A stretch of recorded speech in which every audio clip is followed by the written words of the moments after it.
Le titre de la dernière vidéo, c'était BTC prêt à péter, Ether en feu, je m'expose à fond avec en miniature ATH All Season soon. Et ben, je pense qu'on a déjà notre réponse. Bonjour à tous, j'espère que vous allez bien. Aujourd'hui, ça pète quand même très fort depuis 2 jours, autant sur Bitcoin que sur les alts, comme vous le voyez à l'écran. Sur les streams, je disais, tant qu'on tient le point pivot de la semaine et qu'on est au-dessus, je suis aussi, mais je vous avoue, je m'attendais quand même pas à un truc comme ça en H4. C'est assez aberrant, on a touché les 118, quasiment 119 000 $ sur BTC, c'est vraiment énorme. Gros push, hein, vous l'avez vu sur le daily ici. Vraiment, on a bien cassé ce range. Donc très bonne chose, très content. On est sur ATH, donc il n'y a factuellement rien de plus bullish que ça. Donc c'est une très bonne chose. On est extrêmement haussier ici. J'ai fait pas mal de tweets, donc je vais pas tout revoir. Mais ouais, en hebdomadaire, bon bah voilà. Hein. Je l'avais dit, on réattaquait pas mal la résistance. Ah, ça sent quand même bien la cassure. Et ça casse assez fortement. Alors où est-ce qu'on va maintenant? Je vous avoue que pour moi, c'est encore un peu trop tôt. La target du chat, c'était 130 à 150 000 $. J'avoue que c'était aussi en théorie ma target. Donc j'ai un peu peur parce que du coup, s'il y a beaucoup de monde qui voit cette zone, c'est que soit on va s'arrêter avant, auquel cas je ne crois pas trop, ou alors c'est qu'on va bien l'exploser, mais j'avoue que j'ai quand même beaucoup de mal à y croire. Donc en termes de target, pour moi, si on va à 150, honnêtement, ce sera déjà une très bonne performance pour BTC. Mais vous le savez, ce qui m'intéresse, c'est pas Bitcoin. Ceci dit, je fais un petit point avant pour vous parler des ETF, puisque sur Bitcoin, ça charge comme une mule depuis un bon moment. Je vous en parle, là on est encore des entrées de malade. On avait 1100 millions, voilà, donc plus d'1 milliard d'entrées sur les ETF Bitcoin. C'est vraiment absolument stratosphérique. Sur Ether, pareil. Hier, on était à 300 millions. Vous voyez bien que c'est la courbe verte. Hein. On est largement en ATH, largement. Ça ne fait qu'accélérer, alors que Ether, lui, n'est pas encore en ATH, mais ça va arriver très bientôt, je pense. Voilà un petit peu pour ça. Si jamais vous voulez acheter des alts, n'hésitez pas à passer par mon lien référal Bybit qui réouvre pour l'Union Européenne et donc pour la France. Vous avez un gain de 20 USDC si jamais vous êtes intéressé. Donc c'est un partenariat, je vous invite à cliquer sur mon lien en description référal. Vous ouvrez un compte, vous mettez 100 balles dans les 14 jours de votre ouverture de compte. Et une fois que c'est fait, vous avez juste à cliquer ici sur le Rewards Hub pour récupérer votre gain. Vous avez également pas mal d'autres choses dans les Rewards Hub que j'avais déjà expliqué la dernière fois dimanche. Mais on en reparlera évidemment. Bybit qui roule, pour moi, c'est vraiment une très bonne chose. Ça montre que l'écosystème grandit, que les exchanges se font aux conformités, à la loi, etc., aux différentes régulations. Et honnêtement, c'est très bien. Je pense que la fin des... comment on appelle ça, du trading en levier, des perpétuales sur un peu tous les exchanges, notamment Binance, Bybit, etc. Je pense que tout ça, c'est une narrative qui va disparaître, puisque je pense que vraiment, dans l'année ou dans l'année prochaine, en tout cas, dans un temps vraiment très short, je pense vraiment qu'il n'y aura plus de gros soucis avec les exchanges qui vont tous se conformer tranquillement, et du coup, on n'aura plus de problème là-dessus, à savoir est-ce qu'on peut trader ou est-ce qu'on ne peut pas trader. En tout cas, Bybit est un des premiers à faire l'effort, et ça fait forcément plaisir. On va regarder du coup un petit peu mes positions, puisque on va regarder déjà mon Twitter, parce que ça fait longtemps que j'ai pas... Enfin, j'ai quand même bien tweet, donc on va un petit peu en reparler. On va parler aussi, bien sûr, je vous ai pas encore parlé de ça sur YouTube. Je me suis lancé un défi en ProFerm, donc c'est des sociétés qui te permettent de trader leur argent. Il faut payer, etc. Bien sûr, la majorité des gens perdent, donc ils y gagnent. Blablabla, vous connaissez le truc. Mais j'ai fait 700 balles de gain hier, ce qui était assez rare, surtout que j'ai fait un très petit drawdown, je crois que je le dis. Voilà, 80 $ de drawdown pour 700 gains, c'est pas mal. Le compte est déjà à 1000 balles, l'objectif c'est 3000, je crois. Donc on est pas trop mal, donc si jamais ça vous intéresse, je le fais en stream un petit peu tous les jours vers 15h, 15h30. Donc n'hésitez pas pour la session US, ça peut vous intéresser. Et puis il y a également le Discord, hein, on a ouvert un channel ProFerm, ça peut vous intéresser, donc n'hésitez pas à venir. Je vais restream justement après la vidéo, je pense, assez bientôt. Je me demande si je vais pas recommencer à stream sur YouTube, je me pose la question. On verra bien comment je me chauffe. Donc Ether qui casse à 3000 $, ça, vous l'avez vu. On avait parlé du fameux Sell in May and Go Away. L'été, il ne se passe jamais rien, voire ça dump, vous vous souvenez. Mais j'avais clairement dit que j'y croyais pas très bien, parce que justement, c'est la cyclicité, déjà, c'est pas à 50%, enfin à 100% que c'est respecté. Mais surtout, le gros point fort, là où j'étais surtout, moi, très d'accord avec l'idée de voir un Q1 très positif, et ben en fait, on l'a eu vraiment dans le rouge. Donc c'était compliqué. Donc derrière le sell in mind go away, je l'avais dit, j'y croyais pas trop. Pour moi, c'était plus un piège qu'autre chose. Et pareil, hein, l'été, il se passe rien. Bon, bah, je pense que c'est pour cet été où ça va partir. Je l'avais dit peut-être qu'en juillet-août, ça partira. Et ça commence à partir très fort. Donc ça fait grandement plaisir. Voilà un petit peu sinon, là, le Zara, une vieille halte où j'étais rentré et qui était en 540%. Je suis sorti, pour l'instant, il est en train de dump. Donc je suis assez content. J'ai pu remettre sur quelques positions un levier qu'on va revoir tout de suite. Et on verra ensuite les altes un petit peu plus précisément juste après. On a ici le AI16Z que vous voyez. J'ai pas une grosse position, j'ai mis le bal même si j'ai remis un petit peu. Donc je suis passé dans le vert, ça c'est quand même bien cool parce que mon stop était quand même très proche. Je suis rentré vraiment gros bourrin là-dedans avec un très beau levier. La deuxième chose, c'est le cubique. Donc on voit que c'est en rouge, mais je vous avais déjà expliqué. Je suis pas en négatif là-dessus puisque j'étais rentré, mais j'avais pas fait gaffe, je m'étais mis en cross. Or je voulais rester absolument en isolé. Donc j'ai dû tout vendre ici. Vous voyez, il y a une vente et j'ai tout racheté ici au même moment. Donc voilà, je suis toujours en positif parce que mes premiers achats étaient ici. Mon niveau moyen est à peu près par ici. Donc ce qui fait que j'ai quand même une grosse position.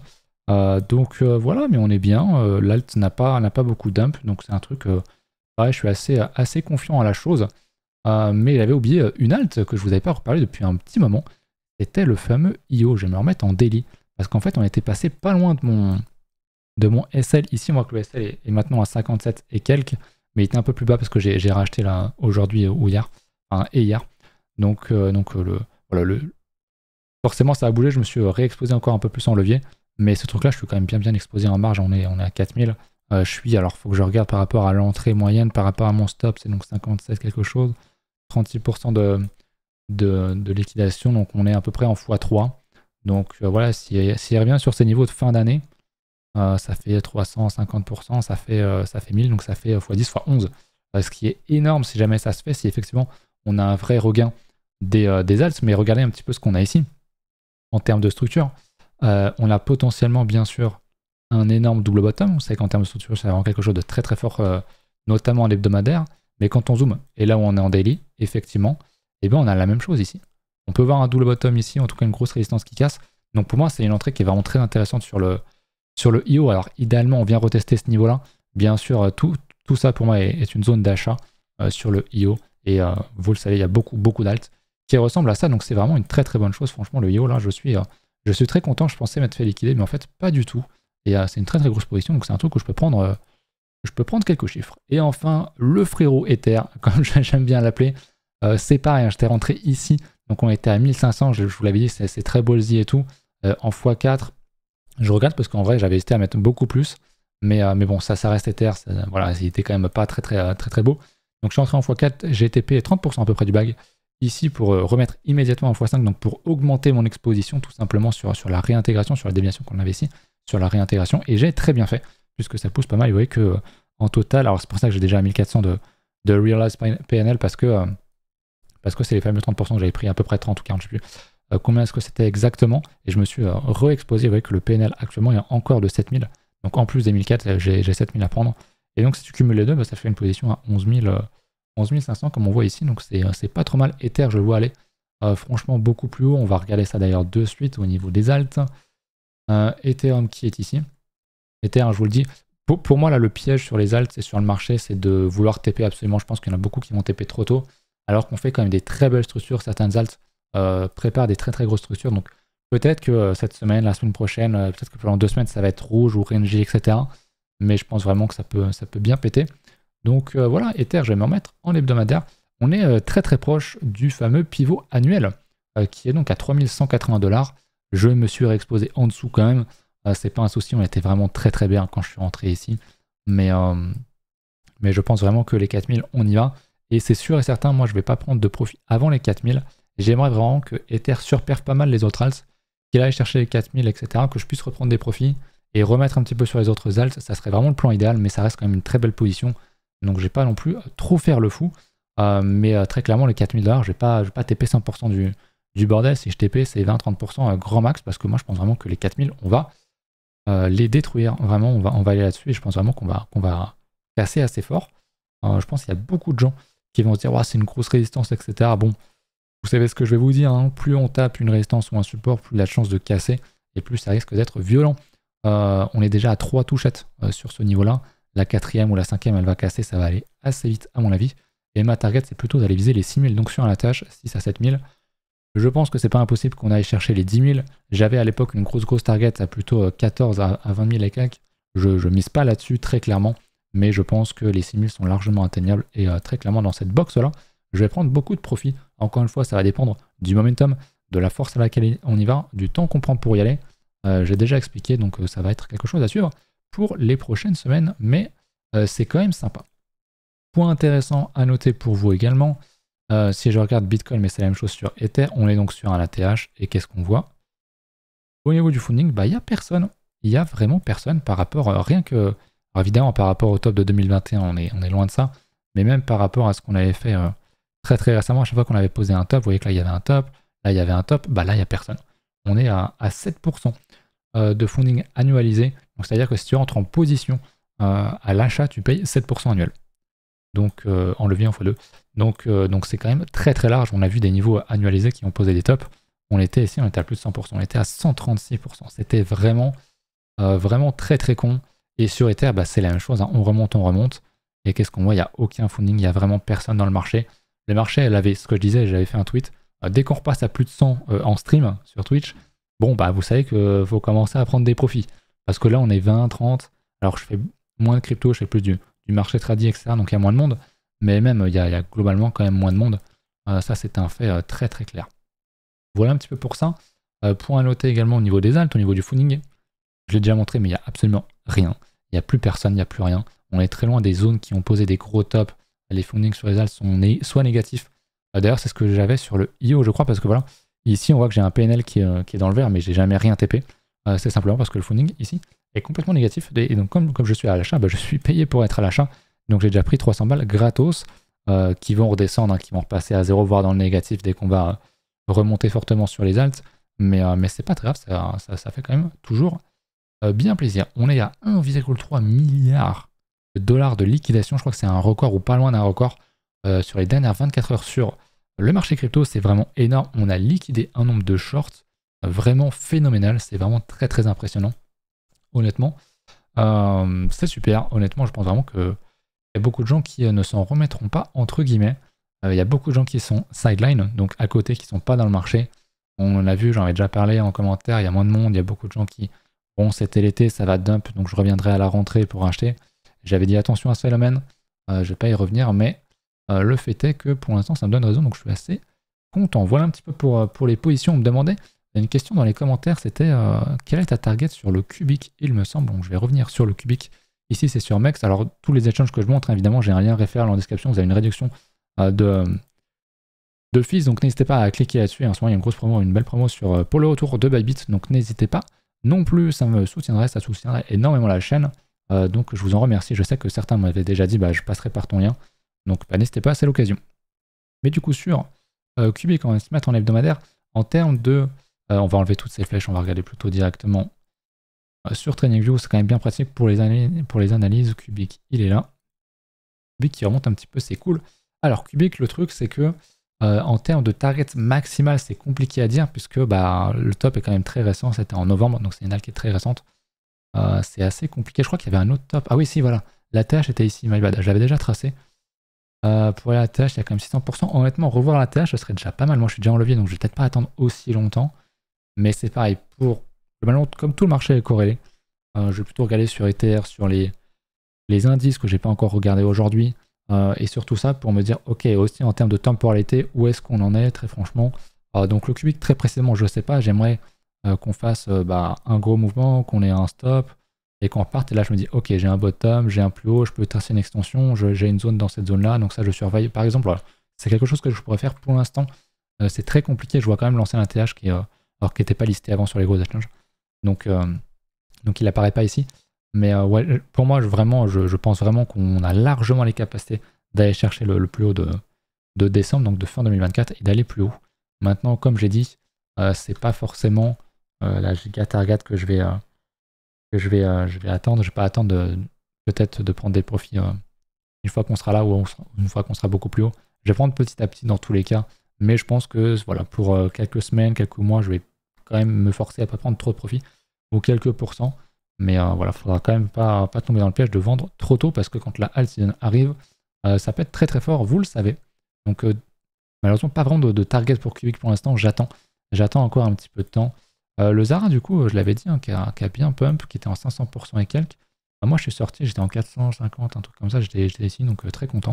Bon, j'avais plus grand chose dessus, c'était un truc que j'avais acheté dans les hauts, mais j'ai pu sortir quand même et remettre du coup justement sur mes positions à levier. Donc je suis assez content de la chose bien sûr.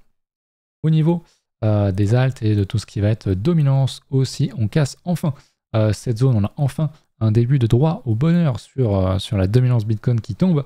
On a une structure, on a un range, on a du coup à nouveau, ici je peux le noter, une déviation du coup qui est validée par rapport à ce plus haut là.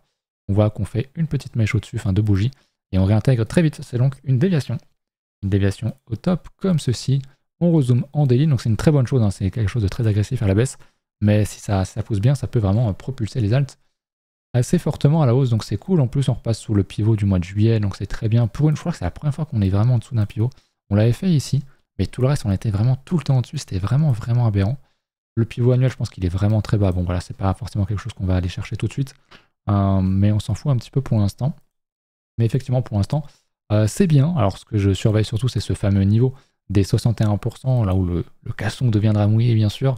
On a encore du chemin à faire, donc c'est peut-être le début. Alors, c'est soit encore un faux signal, encore un faux espoir sur les alts. Le fait est qu'il y a quand même une structure, il y a quand même quelque chose. Maintenant, je ne suis pas le 20, mais tant qu'on ne réintègre pas tout ça, tant qu'on ne repasse pas au-dessus, qu'on ne retouche pas la déviation, j'ai pas de raison d'être haussier sur la dominance de BTC tout simplement.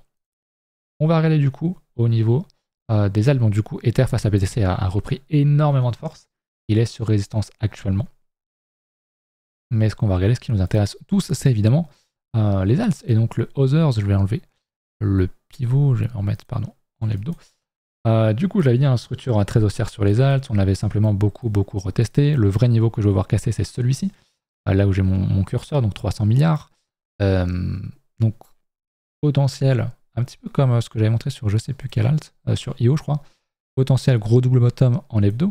Donc on zoome, qu'est-ce qui se passe en daily sur la deuxième jambe ici, et ici je l'avais déjà montré, on avait une belle résistance ici à 240 milliards et on l'a totalement cassé. Donc pour moi, l'ouverture de la position était possible de re-rentrer, de s'exposer ici sur les alts. C'était pas trop tard, évidemment on n'a pas encore cassé le gros double bottom ici, mais je pense que quand on va le casser, pareil, ça sera un nouvel endroit très intéressant pour acheter. Donc pour moi les alts sont quand même très intéressantes. Ça fait un moment qu'on le dit, ça fait un moment qu'on patiente, mais c'est vrai, regardez, on est sur les mêmes niveaux que février en fait, c'est fou. Et même encore avant que ça, que 2024, voire même ici fin 2023, quand on était rentré sur les alts, sur pas mal d'alts, c'était en octobre, c'était ici, quand on avait cassé les gros niveaux ici. Ouais, au final, on n'a pas non plus explosé. Ça se construit, et là vraiment, je pense vraiment que la target pour le coup là-dessus, pour revenir sur les alts, parce que ça c'est comment dire, l'indice de tout ce qui est en dehors du top 10, donc des altcoins, je pense vraiment que là-dessus on va sur un ATH. Donc pour ma part, j'ai pas de raison de vendre des alts avant qu'on touche les 500 milliards ici. Donc il y a le temps, ça peut prendre beaucoup de temps. En mensuel, on peut regarder, mais on peut... J'avais mis une extension du bas au haut ici, à aller chercher le 1,6 trillion. Pourquoi pas? Je miserai pas non plus, je me dis pas, ok, je vaux rien tant qu'on va pas ici. C'est pas ce que je dis, mais il y a quand même des niveaux à attendre. Il faut laisser aussi le cours, le temps d'exploser. On est encore sur les structures, donc prendre des profits ici, pour moi, ça n'a pas de sens. Même si, bon, pour sécuriser, etc., c'est toujours intéressant, mais voilà, quand on regarde en mensuel, on n'a pas encore eu à nouveau une grosse jambe, et donc j'attendrai vraiment qu'on casse la TH pour commencer à prendre des profits. Tout simplement, voilà. Je vais me remettre une extension comme ceci. On verra au niveau de l'extension comment est-ce que je les retrace, mais rien que du bottom ici, au top qu'on avait fait en décembre, voilà, je pourrais avoir une première zone de TP là-dedans, ça pourrait être pas mal, je vais vous montrer. Hop, pourquoi pas cette zone-là, ça pourrait être intéressant pour aller choper des ventes, des premières ventes, voir comment ça réagit, et tout simplement voir pour la suite. Alors je cherche ma zone blanche, voilà. Donc ça, typiquement, ça pourrait être une zone où je vais commencer à prendre des bons TP. Voilà, sur le Others, donc globalement sur les alts, sur Cubic, là où j'ai pas de repères, etc. En termes de prix, ça peut être pas mal. Autre chose qui nous intéresse, c'est ce fameux graphe donc Others toujours, mais divisé par BTC pour voir la force des alts face à BTC. on est sur quelque chose qui est assez dégueulasse, honnêtement. Je cherchais le mot, mais c'est juste absolument affreux. Je vais enlever tous les dessins. On est vraiment très moche. On avait fait un beau plus haut là en 2021 au top. Je m'attends à ce qu'on refasse une tendance haussière, qu'on aille rechercher des niveaux, mais pour l'instant c'est vraiment dégueu. Et quand on zoome, quand on va dedans, je vais enlever un petit peu des trucs dont je me servirai plus forcément trop. Je vais zoomer en daily parce qu'en dessous il n'y a rien. Pareil, on fait une structure, c'est cool. On passe au-dessus du pivot du mois de juillet, c'est très bien, on l'a même retesté. Donc pour moi c'est intéressant, encore une fois, je vois peut-être un nouveau signal, encore une fois, peut-être un faux espoir, mais j'ai envie d'y croire dans celui-là. Honnêtement, il y a beaucoup de choses qui structurent. Voilà, on casse encore un beau niveau ici, donc je pense que c'est encore une fois une bonne occasion et que on se rapproche quand même de la fin de cycle. On sait que quand les alts surperfent BTC, c'est sur la fin de cycle dans les derniers mois, et on y est peut-être. Donc je pense que être sideline, c'est vraiment une erreur au niveau des alts. Donc pour l'instant, il n'y a rien, il n'y a pas. Voilà. Mais on l'avait déjà dit, hein, ce truc-là, de toute façon, pose des V-bottom. En hebdomadaire, on l'avait vu ici lors de la crise Covid. On l'avait vu ici aussi en 2017-2018. C'est V-bottom et ça pousse et point barre. Et donc la question, c'est est-ce qu'on est sur un V-bottom ici et est-ce que ça va pousser et point barre? Je sais pas. Je sais pas, je pense que c'est possible au vu du reste. Maintenant, je suis pas demain, personne ne l'est. Et en tout cas, c'est un risque auquel je veux m'exposer et auquel, très clairement, je crois pour l'instant. Les niveaux d'invalidation étant encore assez loin, il faudrait vraiment que Ether réintègre son range, que ça pue un petit peu partout. Il y a pas mal de... Je l'avais montré aussi déjà sur TradingView. Il y a des indices au niveau des narratives. Donc là, on est sur la narrative IA. On voit que c'est très bien, on tient bien le bas de range. On a une belle résistance ici à casser, on l'a toujours pas fait. On avait les RW qui avaient bien pété il y a quelques jours. Là, j'avais montré aussi sur Twitter. Pareil, le double bottom, on est très proche de le faire. Les mêmes coins ont bien pété hier, je crois. Pareil, tout a un peu la même gueule, forcément. Il y a juste un truc qui n'a pas la même gueule, c'est les tokens made in USA, qui sont quand même bien plus aussi. On voit qu'on a eu un retracement bien moins profond. Et je pense que ça peut être les winners de ce cycle. Donc tout ce qui va être made in USA, honnêtement, je pense que ça peut être très fort. Et là, on est proche de valider cette cassure. Donc c'est bien, honnêtement, c'est très haussier. Quand tu vois ça, t'as pas loin d'être bien en fait. C'est haussier, point. On va refaire un ATH, on y retourne. On avait une belle résistance ici, on l'a méché, on l'a réintégré, c'était pas très beau. Mais on reconsolide, on veut y retourner. Donc pour moi, il n'y a pas de mauvais signe, tout simplement. Voilà un petit peu pour ça. Au niveau des alts, je pense que j'ai fait le tour. Je ne vais pas revoir tout ce qui est Total 2, c'est globalement la même chose, mais le Total 2 repasse au-dessus de son pivot annuel, ça c'est quand même vraiment très bien. Donc c'est globalement tout le marché crypto sans BTC. Donc Ether joue énormément, bien sûr. Et le Total 3, on est repassé au-dessus également du point pivot, c'est super. Honnêtement, point pivot annuel, quand on est au-dessus, je l'avais déjà montré sur un short et sur YouTube. C'est très fort. Quand on est au-dessus, c'est vraiment très fort. Et quand on repasse en dessous, souvent, c'est aussi pas très bon. Donc je l'avais montré sur Bitcoin, c'était un très bon exemple. Et voilà, tout simplement, ça marche bien. Donc j'espère que de votre côté, ça va. J'espère que vous êtes exposés, mais je sais que j'avais fait des sondages très souvent. Les gens étaient quand même, dans ma commune, souvent très exposés. Donc on est bien, faut patienter, faut pas paniquer. Sortez-vous de la tête que waouh, il se passe un truc, donc il faut absolument que j'achète, que je vende, que je fasse que je fasse ça, que je fasse un truc pour gagner. Le plus simple, si vous êtes exposé, c'est de suivre votre plan et d'attendre. Point, et de laisser couler. Il y a beaucoup de gens qui perdent beaucoup d'argent dans un bull run parce qu'ils font n'importe quoi, alors que le plus simple, ça aurait été d'acheter et d'attendre. C'est réel, je le dis souvent, mais c'est vraiment vrai. C'est mon, je sais pas combien de cycle, mon 3e. Je connais la chose, je vois les gens, moi-même j'ai fait des erreurs, hein, bien sûr, surtout au premier cycle. Donc je vous partage un petit peu tout ça, tout simplement. Bon, tout ce qui est finance trading, on est sur les ATH, je ne vais pas refaire un point là-dessus, on le sait. Donc voilà, encore une fois, je vous invite à aller voir dans la description pour aller voir mes liens d'affiliation, notamment avec Bybit, où vous pouvez gagner 20 balles pour revenir. Donc il faut recréer un compte, hein. Je ne l'ai pas reprécisé, mais il faut tout refaire. Passez par moyen d'affi. Et puis je vous en serai très reconnaissant. On se retrouve tout à l'heure vers 15h30 pour un live. Je ne sais pas jusqu'à quand est-ce qu'il va durer. Peut-être que je l'arrêterai vers 17h et peut-être que je le reprendrai le soir pour plus focus sur la crypto. Mais on va de toute façon parler crypto vers 15h, c'est évident, je pense. Donc voilà, je vous laisse là-dessus. Et puis que le sort nous soit favorable.